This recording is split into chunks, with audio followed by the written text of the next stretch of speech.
Hello again. I spoke yesterday about the strange case of the woman without scoliosis who will be playing Richard III at London's Globe Theatre. This is not the only strange production of Shakespeare being staged there this year. They're putting on a version of Othello set not in 16th century Venice but modern London and centred around the supposed institutional racism in the Metropolitan Police. What could be more in keeping with the times for liberal and progressive people? The Guardian says that the framing as a police procedural coheres well with the world of Shakespeare's play and carries the chilling echoes of a Met still grappling with institutionalised racism and misogyny within its ranks, as well as distant resonances of the murder of George Floyd. Of course they would say that, wouldn't they? Heaven forbid that anybody would go to the theatre just for a little escapism or to enjoy the language of Shakespeare. They must instead be grounded in the modern world and reminded of George Floyd. All this reminds me very much of the role of cinema and theatre in totalitarian nations such as Nazi Germany and Soviet Russia. There too, the idea of films, books and plays being no more than mere entertainment was also anathema. Such things had to be used to educate and inform the population and be used as vehicles for political propaganda. One thinks of Leni Riefenstahl's Triumph of the Will, for example, in the 30s, and Eisenstein's battleship Potemkin. That might give you the idea of what the Globe are up to now.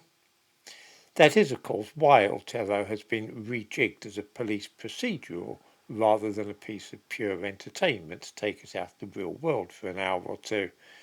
The new production is designed to teach us about a particular view of modern Britain rather than allow us to forget about racism, Black Lives Matter and so on for a while. Meanwhile, the very modern fuss about who should play Richard III at the Globe is still rumbling on and growing stranger by the hour. It will be recalled that a normal woman has been cast as Richard III, and I say normal, I mean one that isn't a hunchback or doesn't have scoliosis and is not lopsided. There was a bit of a fuss made at the idea of such a woman trying to portray someone with scoliosis. The actress in question now says that she's not going to alter her physicality, which is an odd way of explaining that she's not going to be acting the part of someone with scoliosis. I assumed, I think most people did, that she'd go lurching around the stage with one shoulder held higher than the other, like that, to suggest a hunchback, but she's not going to. She's going to play it completely straight as though she didn't have scoliosis and is not a hunchback. This is going to be very odd because a lot of the play centres around Richard III's supposed appearance. There are lines like, he's a foul bunch-backed toad, deformed, unfinished, and it's remarked that even the dogs bark as he goes by because he's a hunchback.